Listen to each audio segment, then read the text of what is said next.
हम लोग जो है यहाँ पर देखने वाले हैं प्रैक्टिकली कि जो डिफरेंट डिफरेंट टाइप्स की बॉडीज हैं उनका सेंटर ऑफ मास एक्चुअली कैसे निकाला जाता है। ठीक है, तो मेरे पास कुछ आइटम्स हैं जो मैंने कलेक्ट कर रखे हैं। जैसे मेरे पास ये हैमर है, फिर ये प्लेट है, ठीक, और फिर ये अनसिमेट्रिकल बॉडी है एक, इसका भी सेंटर ऑफ मास देखेंगे।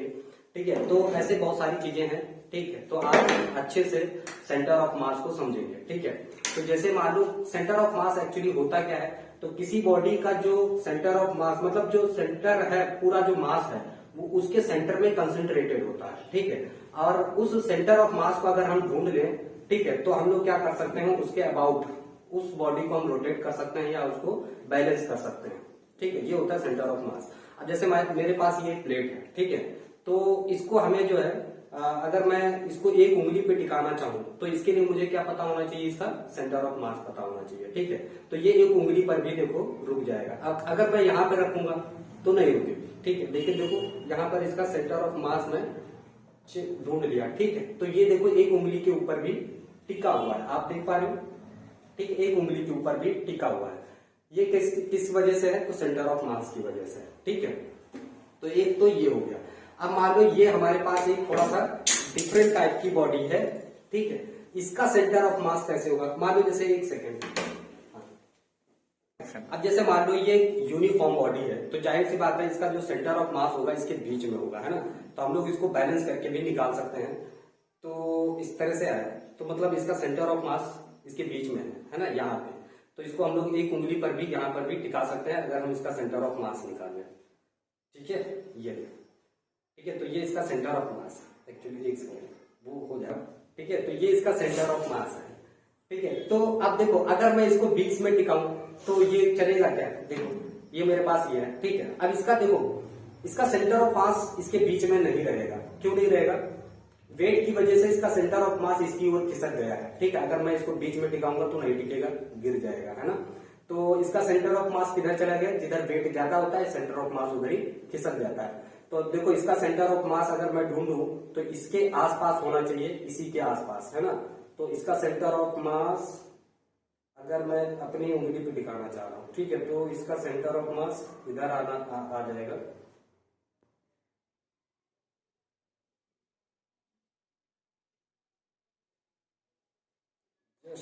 ये आप लोगों को एक मैं टास्क दे रहा हूं कि इन दो चम्मच को तीली की मदद से इसको जो है बैलेंस करके दिखाना है कोई करेगा, आप करना चाहोगे? ठीक है, आ जाओ, चलो लो इसको ट्राई करो कि इसको तीली की मदद से इसको बैलेंस करना है।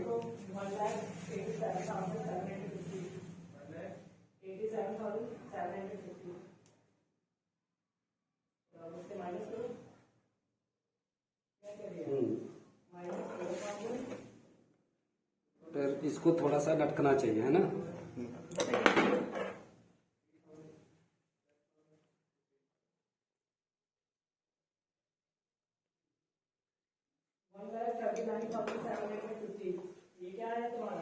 गुड ट्राई, बहुत अच्छा तुमने ट्राई किया। तो हम लोग रख दे रहे हैं, जैसे तुमने बहुत अच्छा किया था। ठीक है, तो इस तरह से हम लोग इसको बैलेंस।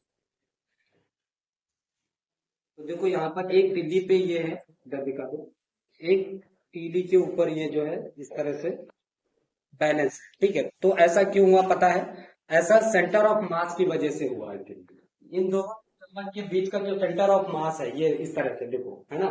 तो ऐसा सेंटर ऑफ मास की वजह से ऐसा होगा कि इसका जो सेंटर ऑफ मास है वो यहाँ पर शिफ्ट हो गया, यानी इस बॉडी के बाहर भी सेंटर ऑफ मास। ठीक है, चलो अगला टास्क हम आप लोगों को दे रहे हैं, ये देखो इस तरह से एक सीढ़ी के ऊपर दोनों तरह से बैठे। ठीक है, इस तरह से। ठीक, तो ये सेंटर ऑफ मास की वजह से ऐसा है। को एक मैं टास्क दे रहा हूं कि इस पेन को उंगली के ऊपर ऐसे टिकाना है। ठीक है, तो कौन करना चाहेगा, आप चलिए आइए आप। तो इसको आप किसी भी तरीके से एक उंगली के ऊपर आपको टिकाना है, किसी भी तरीके से, हाँ, पर पकड़ना नहीं है, ऐसे नहीं, सीधा ही रखना है पेन को। हाँ, इस तरह से। ओके, तो नहीं हो पाया, ठीक है, तो मैं इसको जो फिजिक्स की मदद से आपको उंगली के ऊपर टिका करके दिखाऊंगा। ठीक है, तो देखो यहाँ पर मैंने थोड़ा सा मैं फिजिक्स लगाऊंगा यहाँ पर। ठीक है, तो देखो इसको मैंने इस तरह से डाल दिया। ठीक है, और फिर इसको इस तरह से लगा दूं। ठीक, तो ये देखो मैंने यहाँ पर एक उंगली के ऊपर ऐसा मैंने टिका दिया। अब ऐसा पता है क्यों हुआ? देखो मैंने जो है इसका जो पहले सेंटर ऑफ मास था जब आप कर रहे थे, तो इसका ऊपर था सेंटर ऑफ मास, जिससे ये नहीं रुक रहा था।